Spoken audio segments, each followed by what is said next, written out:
Sebelum Sylvester Matutina benar-benar dieksekusi di penjara, maka statement apapun kita anggap tidak bernilai. Apa susahnya bagi Jokowi menumbalkan Sylvester Matutina kepada PDIP saja yang pernah melahirkan, mengasuh dia, membesarkan dia dari orang Solo, dari yang sebelumnya dia tukang kayu, ya, sampai ke istana dan 2 periode ditinggalin.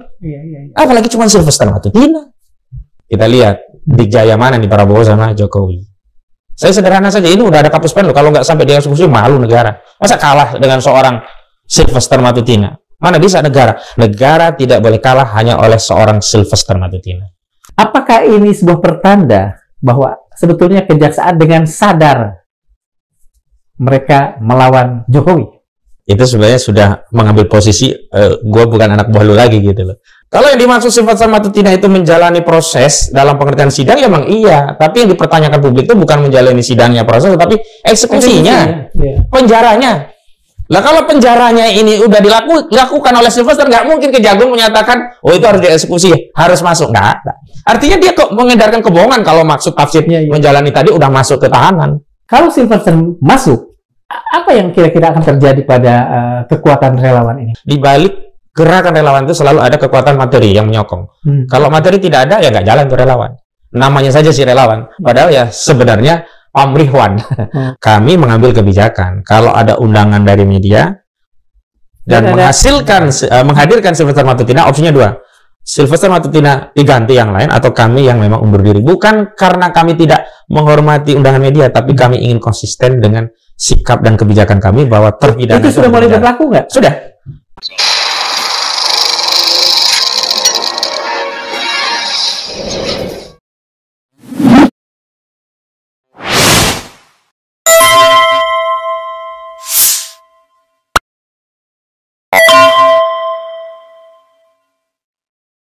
Assalamualaikum warahmatullahi wabarakatuh. Sobat Madilog, ada isu hukum yang di hari-hari terakhir ini membuat dada kita sesak, membuat kita sebagai bangsa menjadi seolah bangsa yang kerdil. Ada satu nama yang sudah 6 tahun, seorang terpidana yang selama 6 tahun ini berkeliaran dan tidak juga ditangkap, dieksekusi oleh aparat penegak hukum, sementara posisi kasusnya terutama sudah inkrah. Orang itu, seperti yang juga sudah kita ketahui di berbagai media, adalah Sylvester Matutina. Untuk itu, untuk menguak mengapa hal ini bisa terjadi, dan barangkali kalau kita membicarakannya dengan cukup serius, hal-hal yang memalukan seperti ini, yang mencoreng muka kita di mata dunia seperti ini, tidak lagi terjadi, maka kehadapan rekan-rekan, sobat-sobat di Madilog, kami hadirkan kembali Mas Ahmad Khosinuddin.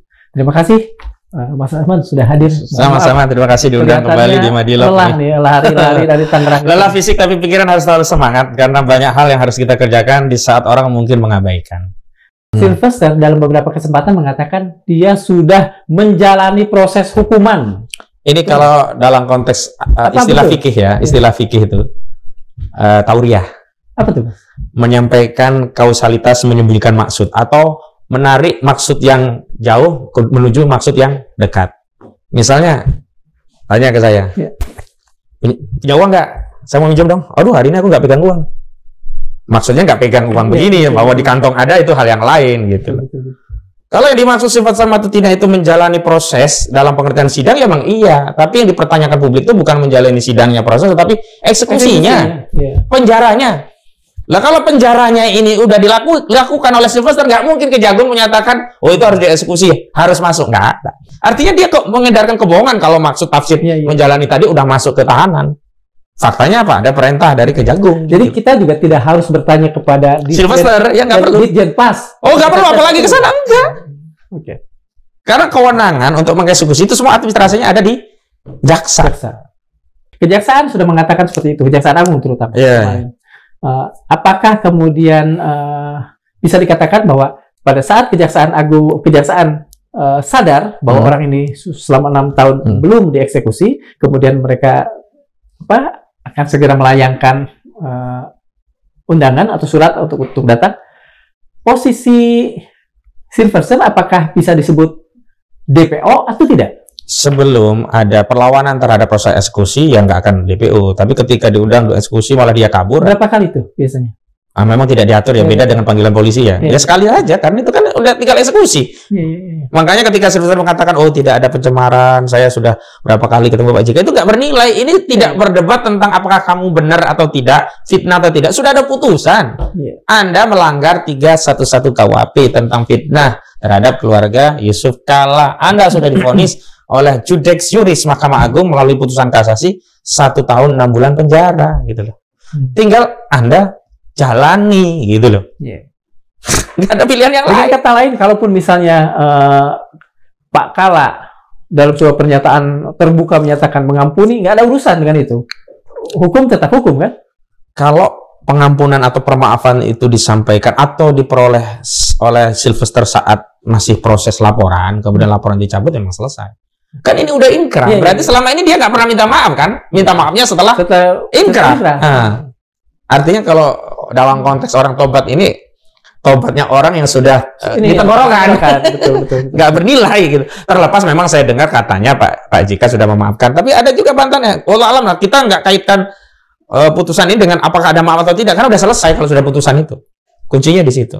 Walau memang 311 KUHP itu dari aduan, kalau dimaafkan sebenarnya gugur kewenangan menuntut. Tapi pada sebelum proses, pada saat proses sebelum, bukan. Lah kalau itu bisa dilakukan sudah vonis inkrah kayak gini, apa gunanya proses-proses yang sudah dijalani selama ini, dan kita menjadi rugi. Kenapa?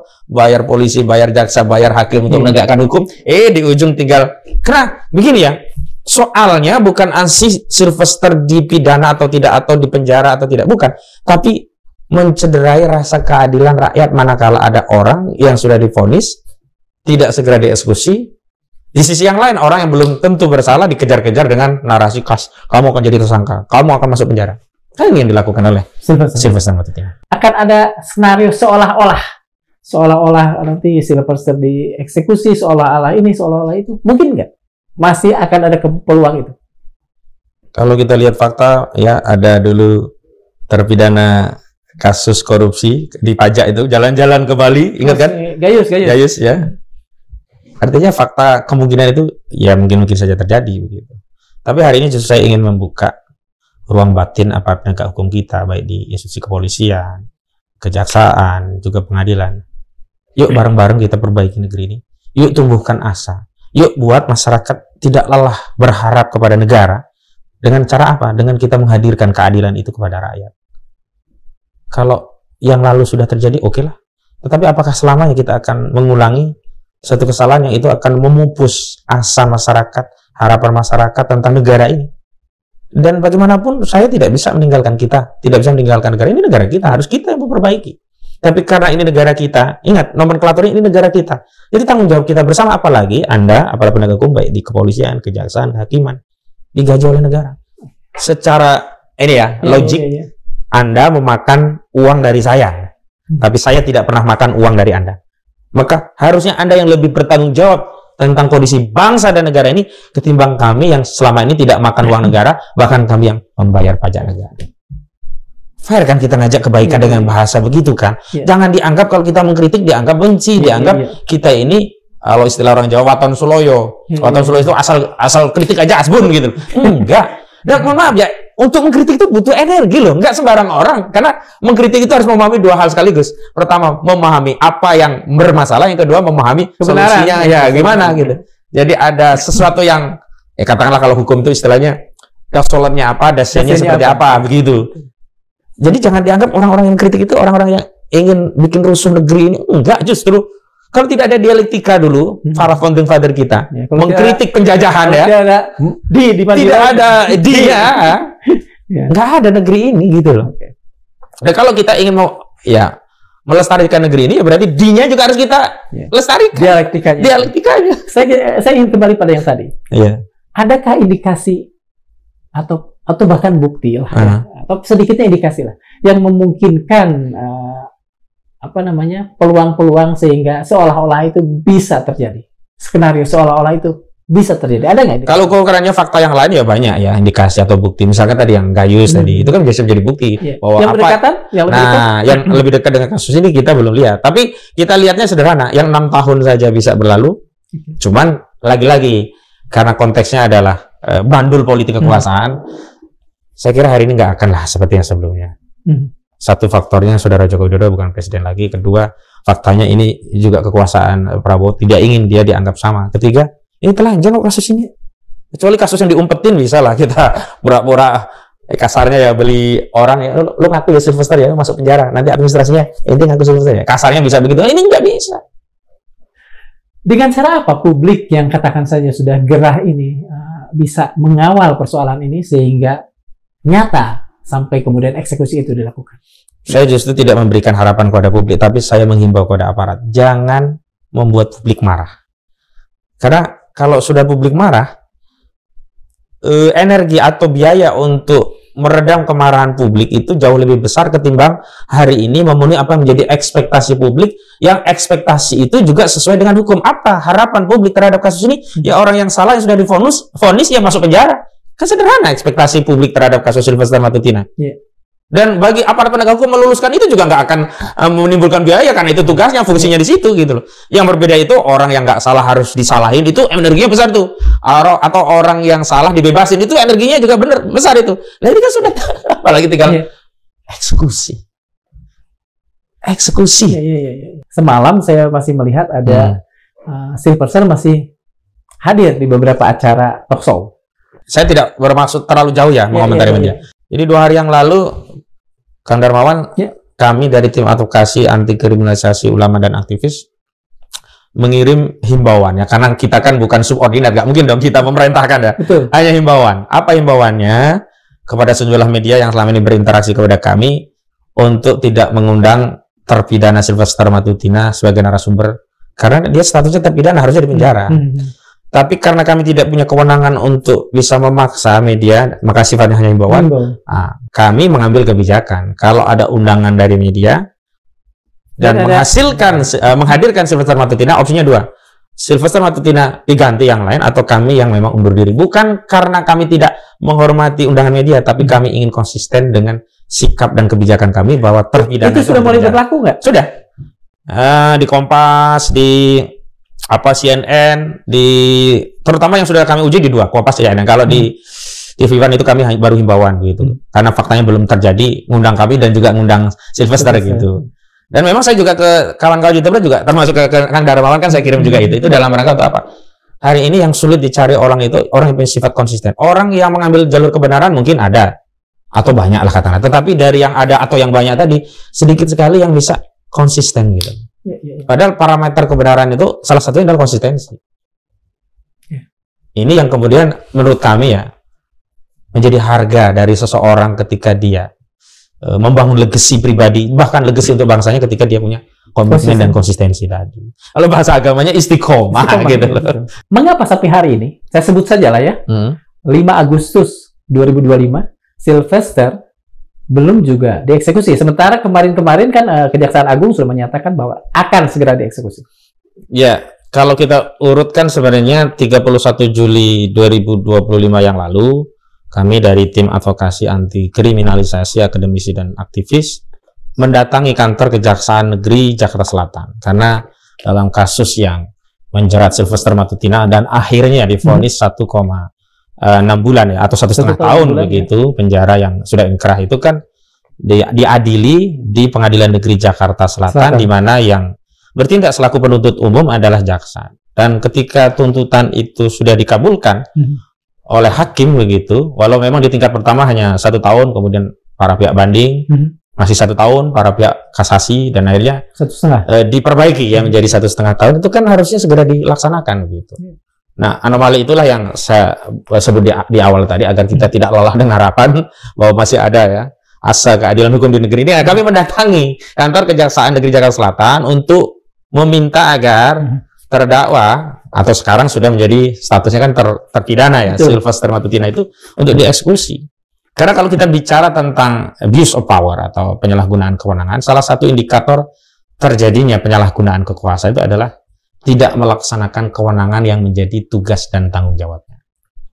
Jadi bukan hanya merampas kewenangan institusi atau orang lain, tapi ada kewenangan, ada kewajiban, ada tanggung jawab tidak dijalankan. Itu juga abuse of power. Artinya secara pasif ini bertindak sewenang-wenang. Misalnya dia harusnya memberi omniscient juga kan begitu ya. Kira-kira begitu, dari omniscient kan begitu. Nah, mulanya kami berharap ya ada tindakan yang konkret. Dan ternyata memang direspon ya. Misalnya kemarin saya baca dan ada videonya juga wawancara dengan Kapus Pen Kejagung, Pak Anang itu menyampaikan bahwa pihak Sylvester Matutina sudah diundang oleh Kejari Jakarta Selatan, dan kalau tidak mematuhi, maksudnya tidak dieksekusi secara sukarela begitulah ya, tentu akan diambil upaya paksa, dan itu menjadi kewenangan jaksa untuk melakukan upaya paksa terhadap eksekusi terpidana yang melawan begitu.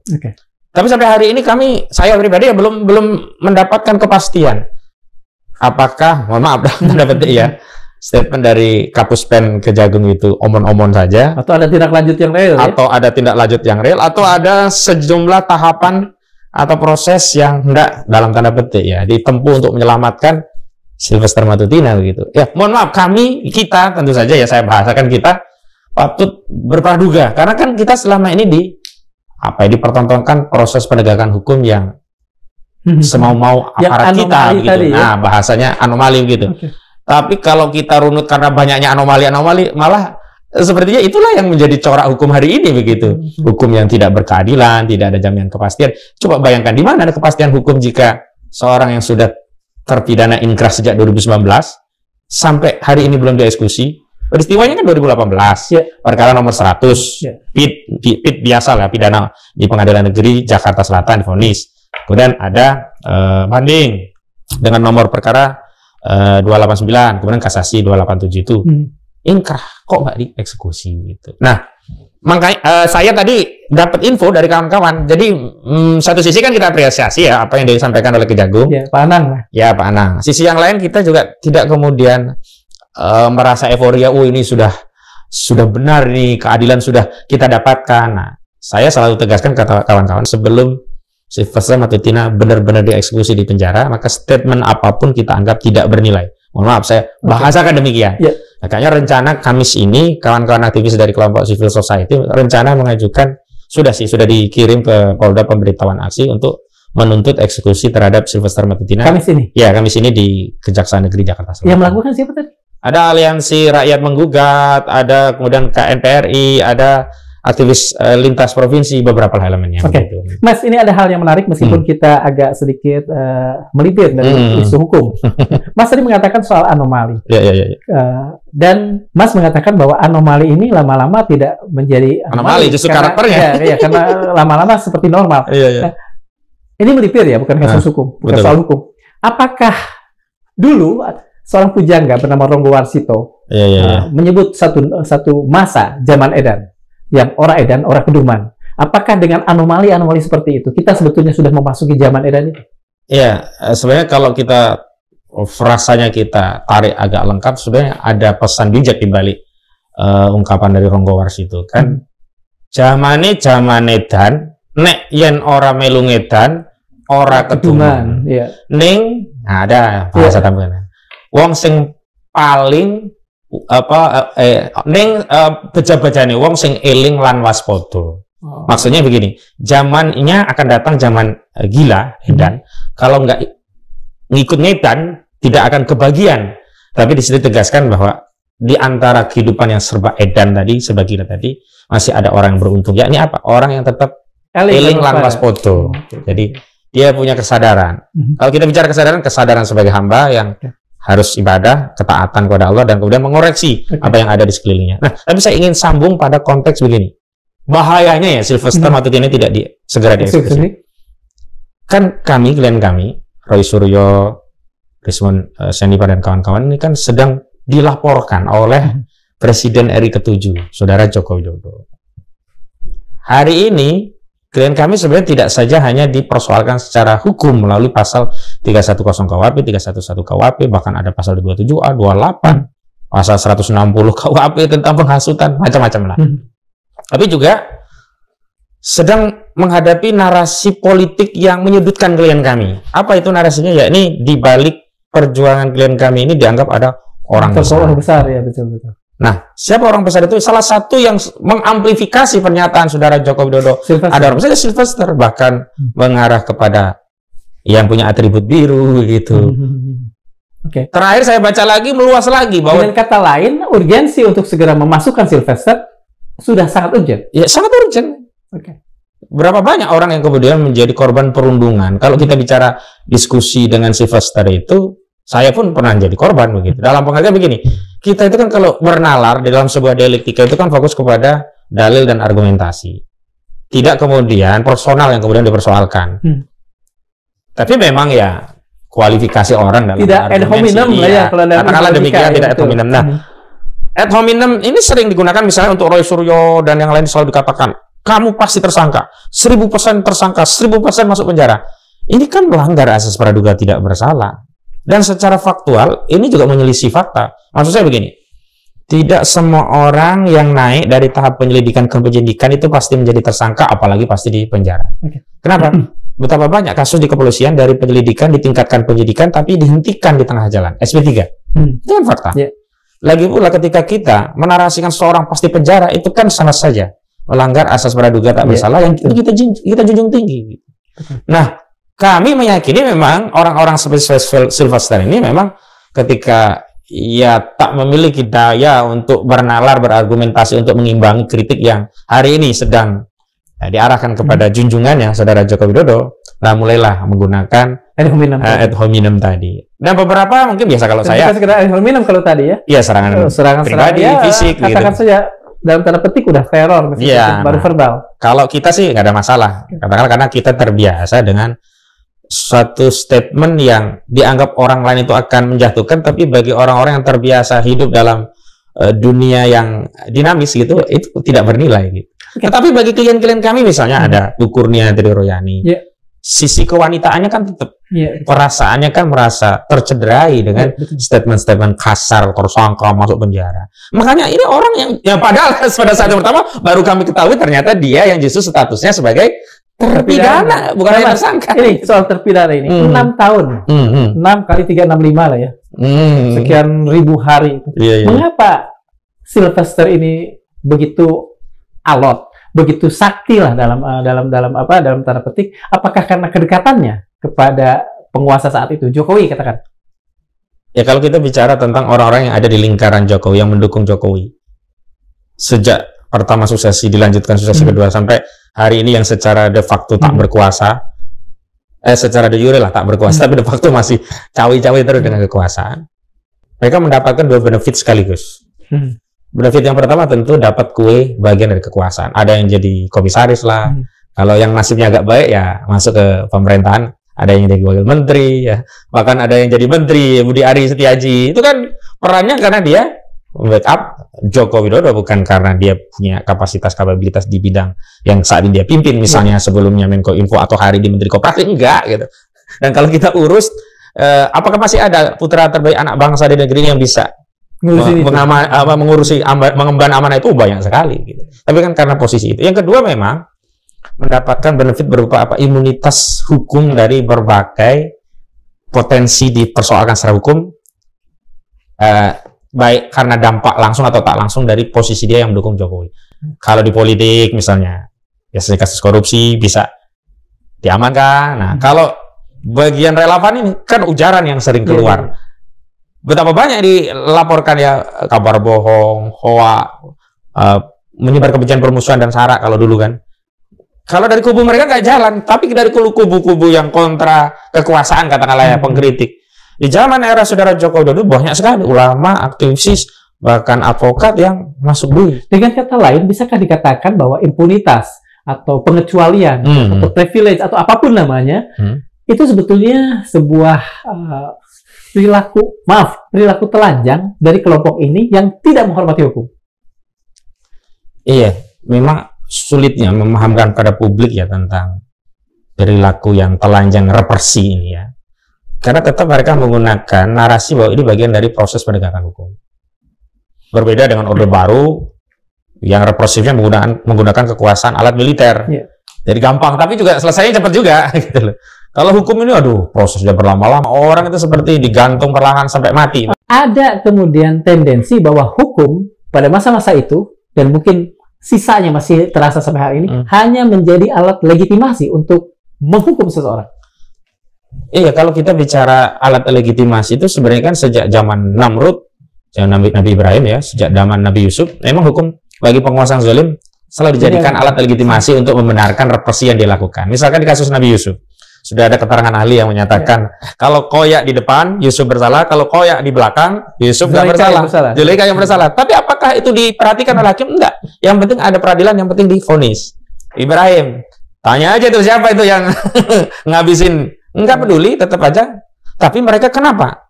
Tetap membutuhkan vonis pengadilan untuk melakukan represi baik oleh Namrud maupun dalam periodenya Yusuf begitu. Ternyata orang zalim pun butuh legitimasi untuk berbuat zalim. Dan orang zalim pun tak mau dikatakan dirinya zalim. Makanya dalam konteks agama, dakwah dalam Islam itu ada yang disebut dengan hasbul khutab, membongkar makar penguasa. Sebagaimana dulu Rasulullah SAW membongkar kejahatannya Abu Jahal, yang seolah-olah dulu kan dia pembesar yang dihormati, disegani, bahkan gelarnya Abu Hakam.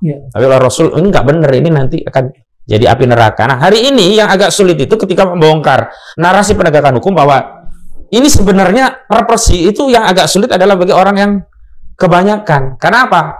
Lagi-lagi orang kan menggunakan pendekatan otoritas. Orang kalau sudah dipanggil polisi berarti salah. Seolah-olah polisi itu otoritas kebenaran. Orang kalau berhubungan dengan polisi pasti ya nggak akan ngaku salah, nggak akan ngaku sebagai penjahat. Pasti nanti teriaknya kriminalisasi lah begitu. Kenapa? Memang misalnya kalau saya ukur di era rejim Jokowi hari ini, rejim Jokowi sampai hari ini ya, saya katakan ini masih ada sebagian yang kemudian melanjutkan rejim Jokowi, legasinya ya.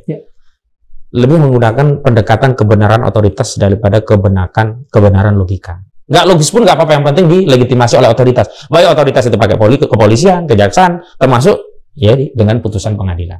Lalu dia akan mengatakan, kan putusannya salah. Padahal kita tahu bahwa desain putusan itu memang hanya untuk melegitimasi represi itu sendiri. Banyak kasus yang saya tangani yang akhirnya direpresi dengan putusan, dan putusan itulah yang jadi dalih oleh orang-orang yang memang zalim itu untuk membenarkan tindakannya. Misalkan di kasus oligarki Agung Sedayu ya, ada klien saya itu Budiarjo dan Nurlela itu dirampas tanahnya di daerah Cengkareng 1 hektar, divonis dia seolah-olah memasukkan keterangan palsu dalam atau otentik, masuk penjara. Nah, vonis ini selalu dijadikan dalih oleh oligarki tadi, loh itu pengadilan juga begitu gitu. Iya, putusannya kan nggak ada, dia kan memang salah. Padahal faktanya bahwa tanah itu dirampas, dia menggunakan otoritas perseroan yang lainnya untuk merampas, kemudian dia seolah-olah menjadi pembeli beritikat baik, itu nyata dan memang modusnya seperti itu. Balik lagi ke soal Sylvester Matutina. Jadi kalau hari ini Sylvester baru dikejar-kejar dan pemicunya sebenarnya kan gara-gara kasus ijazah palsu kalau kita urut. Karena selama Jokowi berkuasa benar-benar semua dalam kendali. Dan teriakan-teriakan kita itu seperti dianggap angin lalu. Nah, kalau hari ini kan kalau kita lihat kan adanya peluang itu karena ada kesetimbangan politik kekuasaan yang agak berbeda. Baik dari sisi eksekutif maupun termasuk di legislatif. Walaupun legislatif hari ini sebenarnya kan stempel politik eksekutif sebenarnya. Saya ingin mengikuti logika Mas Hazin tadi soal kesetimbangan, soal tarik-menarik politik. Katakan saja begini ya, Sylvester masuk agar ada kesetimbangan. Apalagi misalnya kalau si Pak Jokowi ini masih punya kekuatan yang dianggap oleh kekuatan politik yang ada saat ini masih kuat, tidakkah kemudian itu berarti akan ada kemungkinan gelombang pasang yang menerpa Roy Suryo dan kawan-kawan? Artinya gini, Sylvester masuk 1-0, Roy masuk 1-1, seimbang. Kalau saya lihat bobot kesetimbangan politik yang ada pada posisi Jokowi itu dukungan kekuasaan. Bukan dukungan publik, dukungan logika dan sebagainya. Sementara kelompok-kelompok perlawanan, orang-orang yang kritis terhadap kekuasaan dari dulu itu basisnya dua. Pertama logika, yang kedua dukungan rakyat. Maka ketika dua hal yang bisa disatukan, apalagi ada gerakan yang bisa mengkonsolidasi itu, kekuatan itu yang membuat bandul kekuasaan mau tidak mau harus memenuhi. Kalau enggak, kekuasaan ini dianggap tidak legitimit. Kenapa? Tidak memenuhi aspirasi atau kehendak dari rakyat begitu. Nah, kalau dalam kasus Sylvester Matutina ini, saya tinggal mengukur sederhana. Bandul mereka hanya kekuasaan. Tinggal kita lihat apakah di era Prabowo masih berada di kendali Joko Widodo atau sudah berani melepaskan kendali dari Joko Widodo. Salah satu parameternya, kalau Sylvester ini masuk, setidaknya kita bisa katakan bahwa pengaruh Jokowi sementara ini sudah tidak lagi sakti dalam konteks untuk mempertahankan. Dan faktanya sampai hari ini Sylvester belum masuk. Iya, dan itu yang harus kita tuntut. Kenapa? Karena Kejagung kan sudah resmi. Kalau menurut saya sih ini soal waktu saja ya, karena tidak mungkin statement Kapuspen bisa dibatalkan, apalagi di tengah kritik yang agak tajam yang disampaikan rakyat terhadap kinerja kejaksaan, khususnya kemarin waktu kasus Tom Lembong. Oke, betul. Saya pikir agak terlalu berani lah. Mas, kalau Silverstein masuk, apa yang kira-kira akan terjadi pada kekuatan relawan ini? Nggak ada apa-apa. Prediksi Mas? Prediksi saya, kekuatan relawan itu bukan kekuatan yang digerakkan berdasarkan kesadaran akan kondisi bangsanya, lalu dia berjuang, dan atas perjuangan itu dia berani berkorban, ya harta benda bahkan nyawa. Tapi relawan itu hanya ansih sebutan yang sebenarnya dibalik gerakan relawan itu selalu ada kekuatan materi yang menyokong. Kalau materi tidak ada, ya nggak jalan tuh relawan. Namanya saja sih relawan, padahal ya sebenarnya pamrihwan. Selalu ada pamrih dibalik gerakan-gerakan dilakukan oleh relawan-relawan ini. Baik pamrih posisi politik, bahkan yang paling kecil itu pamrih cash flow yang langsung. Makanya saya agak cash money gitu ya, agak bisa memahami ya kenapa ada beberapa relawan kok nggak dapat posisi gitu, sementara yang lain ada gitu. Ya itu karena transaksi sebelumnya mereka mendapatkan cash, ya sudah itu aja dapatnya. Dan memang ada yang ikut berjuang jadi dapatnya agak gede. Ya ini kan kayak transaksi bisnis aja. Modal gede ya dapat gede. Kalau modalnya cuma koar-koar dan sudah dibayar dengan cash saat koar-koar, ya sudah itu bagianmu. Kalau saya minta posisi lagi. Artinya tidak akan ada gerakan yang lebih kuat dari. Kalau kita perhatikan ya, pendukung Jokowi kan orang itu terus muter-muter di media. Kami nih kalau diskusi di sejumlah TV nasional, keluarnya kalau nggak Sylvester ya, Andi Azwar, kemudian Frederick Damani, terus siapa lagi? Itu aja. Sampai sekarang ada tambahan lagi namanya Pradi Bersatu, yang konon dibentuk ya gara-gara ada kasus Jokowi jasa palsu ini. Bukan karena orang-orang ini yang sangat konsisten. Nggak ada. Jadi kalau Pradi itu justru Perhimpunan Advokat Indonesia itu, saya termasuk anggotanya, itu adalah sebuah wadah advokat besar yang seluruh advokat itu di situ. Lalu tiba-tiba muncul Pradi Bersatu, aku coba cari info. Ini organisasi apa? Ternyata ya baru dibentuk infonya dalam konteks pembelaan Jokowi, dan orang-orang yang muncul ya kalau nggak Lehumanan si Ade Darmawan sama satu lagi tuh siapa? Udah 3 itu aja. Bukan Darman Sepriosa tapi ya. Bukan. Enak kan? Saya ingin. Jadi maksud saya sama musim bulan nggak akan ada gejolak lah. Cuman kembali karena ini bandulnya politik tentang kekuasaan. Kita lihat dijaya mana nih Prabowo sama Jokowi. Saya sederhana saja, ini udah ada Kapuspen loh. Kalau nggak sampai dia eksekusi malu negara. Masa kalah dengan seorang Sylvester Matutina? Mana bisa negara? Negara tidak boleh kalah hanya oleh seorang Sylvester Matutina. Oke. Mas, kalau kita ngambil pendekatan husnuzon terhadap kejaksaan lah ya. Sebetulnya apa sih hambatan-hambatan teknis yang mungkin bisa menyebabkan seseorang sampai 6 tahun? Kalau hambatan teknis nggak mungkin lah. Makanya negara nggak mungkin kalah. Tapi kalau hambatan politis berkaitan dengan policy yang diambil oleh otoritas yang lebih tinggi dari kejaksaan, ya nggak berani apa-apa. Kan begini ya, ada 2 dimensi yang berbeda. Dimensi hukum tentang penegakannya, dimensi politik tentang policy atas corak penegakan hukum itu akan diarahkan seperti apa. Kalau yang pertama ini, ya tentu otoritas hukum itu punya kemandirian sesuai dengan norma yang ada. Tinggal normanya apa, pasalnya apa, aturannya bagaimana, kewenangannya di mana, dan seterusnya. Tetapi kalau udah policy, misalnya ini kasus korupsi mana yang diambil, karena semuanya korupsi nih, itu sudah policy. Kalau sudah policy begitu, dan memang sebenarnya kalau kita mau jujur itu di dalam sistem sekuler itu tidak ada yang namanya hukum sebagai panglima. Yang menjadi panglima itu politik, karena hukum itu sendiri kan produk politik. Berbeda dengan agama kita Islam kan. Hukum itu kan dari wahyu. Nggak ada peran manusia untuk membuat norma halal, haram. Kalau hukum sekuler ini kan yang mewajibkan, yang melarang kan kesepakatan politik. Nah, dalam konteks penegakan hukum itu sendiri, ketika otoritas politik mengintervensi, maka bisa nggak jalan nih hukumnya. Nah, kemarin kan di tengah euforia, misalkan Tom Lembong diberi abolisi, kemudian siapa yang dari PDIP, Hasto Kristianto diberikan amnesti, begitu. Semuanya kan seolah-olah, oh ini satu tindakan penyelamatan hukum. Justru beberapa tokoh hukum ya, termasuk saya, justru melihat ini kasar tindakan presiden, mengamputasi proses hukum dengan pendekatan politik. Artinya apa? Proses hukum ini diterabas dengan politik, seolah-olah kebenaran itu jadi timbangan kebenaran itu bukan di proses hukum, harus melalui proses politik. Akhirnya apa? Orang akan cenderung mengakses politik. Kenapa? Proses hukum apapun, kalau politik mau intervensi, selesai. Akhirnya apa? Tidak ada negara hukum, akhirnya adanya negara kekuasaan. Mastat. Iya, mastat. Tidak ada restat lagi. Jadi ini kan jangka panjangnya sebenarnya berbahaya ini. Coba bayangkan, sudah capek-capek proses. Kalau memang benar ada masalah di awal bahwa kasus ini kriminalisasi, tidak layak dimasukkan dalam proses adjudifikasi.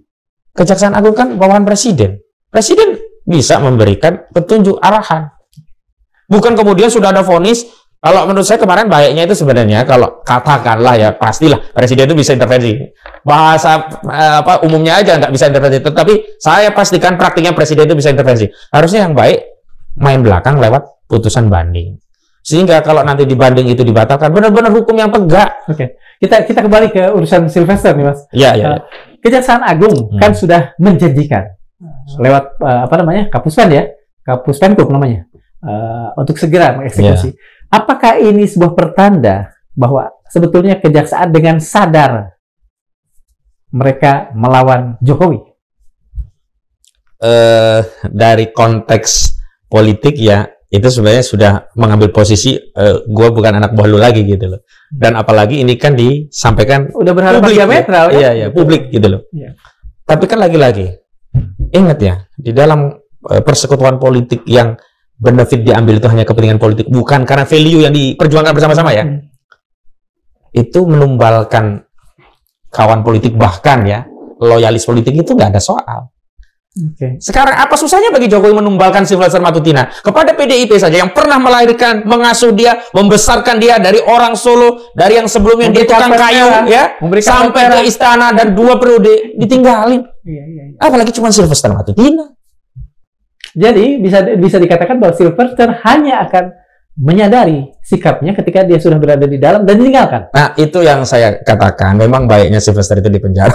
Mungkin di dalam nanti bisa bermuhasabah, merenung apa yang sebenarnya terjadi pada dirinya dan orang-orang yang hari ini menjadi korban dari ujaran yang selama ini dia tidak takar. Apalagi nih Yusuf Kalla loh, wakil presiden loh yang di kasus ini. 6 tahun itu adalah sebuah mungkin kita tidak bisa mengatakan penghinaan, tapi menegaskan ketidakhormatan negara, paling tidak ketidakhormatan aparat hukum terhadap Yusuf Kalla.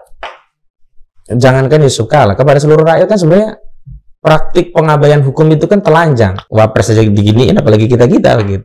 Tapi saya mau ambil yang agak general ya, biar kita bisa memahami bahwa tadi peristiwa tadi sebenarnya bukan anomali, tapi sudah menjadi gejala umum. Contoh lah, putusan MK nomor 90 tentang persyaratan yang minimum 40 tahun yang kemudian ditafsirkan oleh MK sepanjang kan pernah menjabati jabatan politik, itu menjadi pintu bagi Gibran Rakabuming Raka untuk bisa nyalon menjadi wapres walaupun sebelumnya belum genap berusia 40 tahun.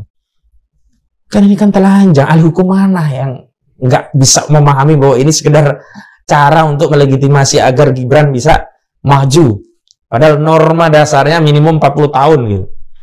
Tapi karena ya mohon maaf, mungkin kita terlalu permisif ya, atau memang akhirnya kita tidak berdaya. Kenapa? Karena MK itu kan putusannya final and binding. Sehingga ya mau keliru ya udah putusannya 40 ke bawah, mau bawa kemana lagi? Paling jauh nanti pengadilan akhirat. Nah ini yang saya kira keprihatinan kita itu kalau melihat suatu fenomena tidak ansih pada fakta yang kita lihat itu, tetapi gejala umumnya seperti apa. Dan kalau kita menggunakan pendekatan sosiologi kan kita sering ya diperkenalkan dengan istilah fenomena gunung es gitu. Dan saya pikir apa yang terjadi di Sylvester Matutina itu kan membawa yang lain. Ada misalnya Ade Armando, ada Abu Janda dulu, macam-macam. Nah Ade Armando itu juga sama, dia punya utang kasus. Dia kan pernah dilaporkan di 2016 atau 2017 itu kasus penistaan agama. SP3. Lalu diproses SP3, SP3-nya lalu di pra-peradilan. Kalah. Menang yang mengajukan permohonan keran ya si Ade yang kalah lah ya.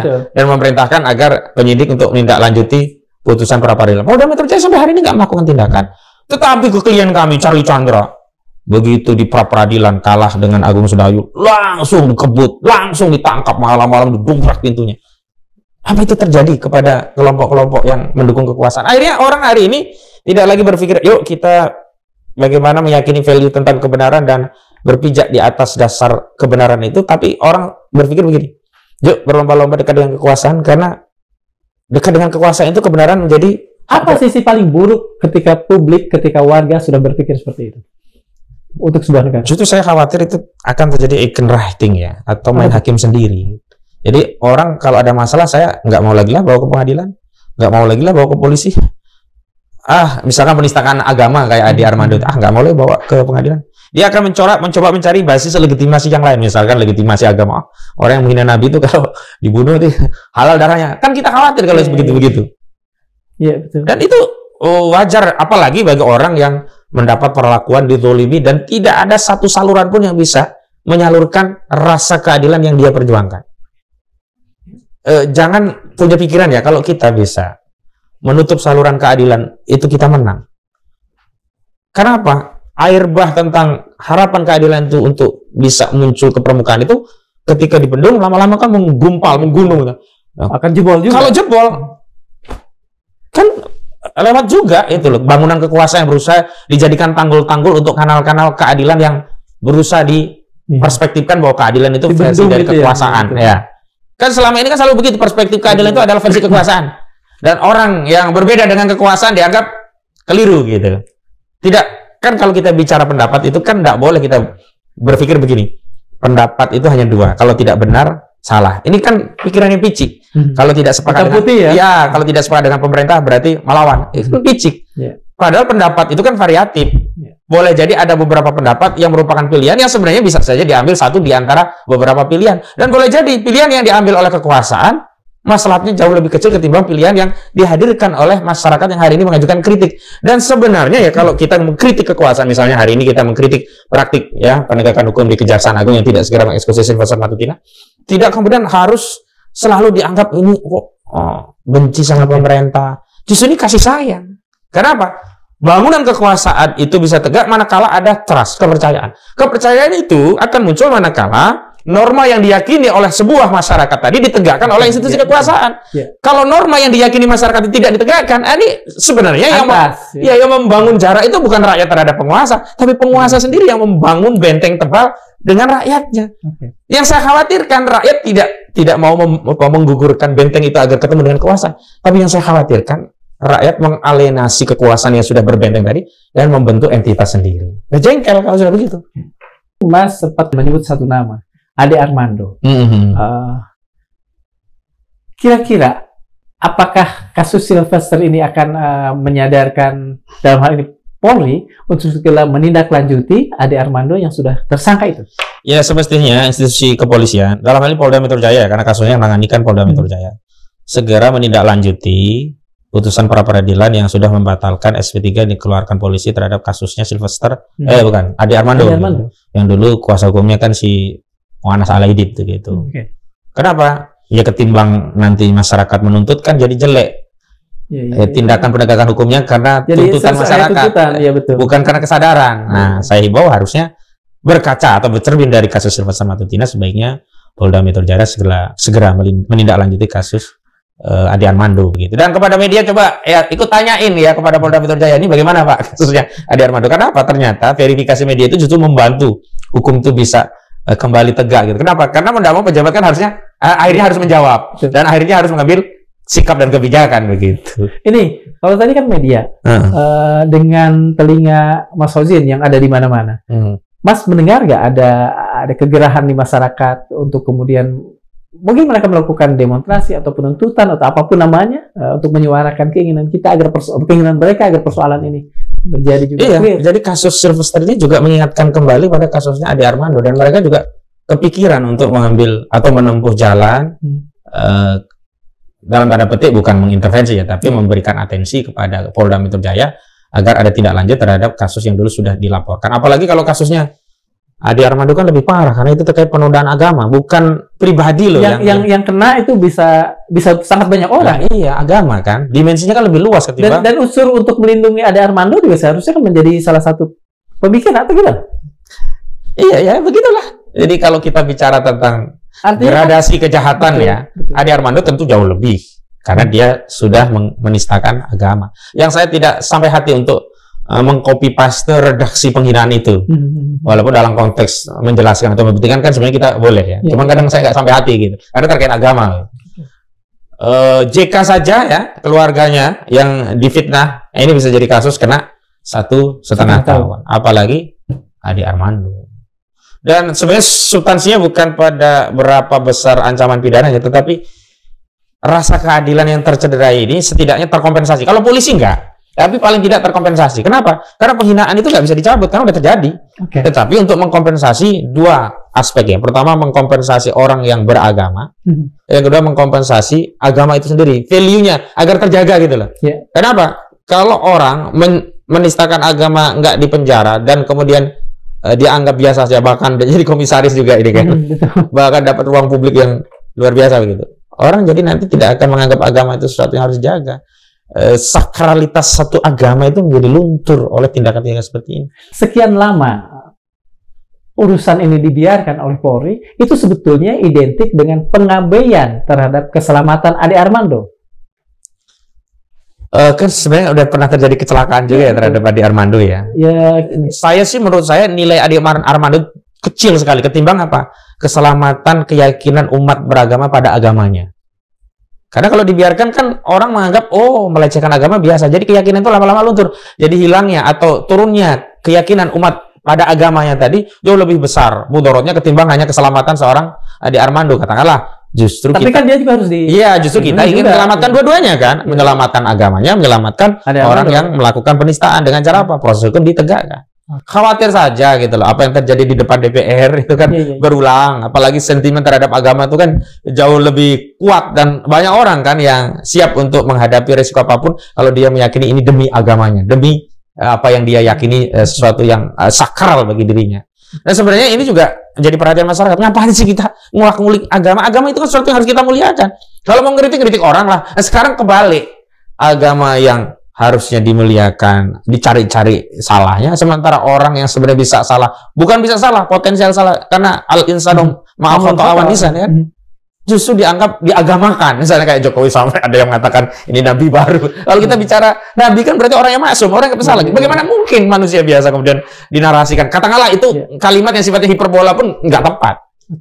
Apalagi kalau dia meyakini benar-benar seperti itu gitu. Terima kasih, Mas. Ya, sama-sama. Dalam sistem hukum yang sehat, vonis bukan sekedar teks di atas kertas. Ia adalah perintah yang wajib dijalankan, bukan tawaran yang bisa ditawar. Ketika seorang terpidana dibiarkan bebas selama 6 tahun, kita tidak hanya sedang berbicara soal seorang Sylvester. Kita sedang menyaksikan pembusukan hukum secara struktural. Keadilan yang ditunda adalah keadilan yang dibatalkan. Tapi yang lebih berbahaya, ketidakadilan yang dibiarkan akan menjadi kebiasaan. Imam Ali bin Abi Thalib karramallahu wajhah pernah berkata, negeri bisa bertahan dalam kekafiran, tapi tidak akan bertahan dalam ketidakadilan. Dan seperti kata Plato, bentuk ketidakadilan paling buruk adalah keadilan yang pura-pura. Maka jangan biarkan hukum menjadi panggung sandiwara, karena setiap eksekusi yang ditunda bukan hanya akan merusak sistem, tapi juga mengundang sinisme rakyat terhadap hukum itu sendiri. Dan dari sinisme itulah benih kekacauan bisa berkecambah dan tumbuh. Assalamualaikum warahmatullahi wabarakatuh. Waalaikumsalam warahmatullahi wabarakatuh.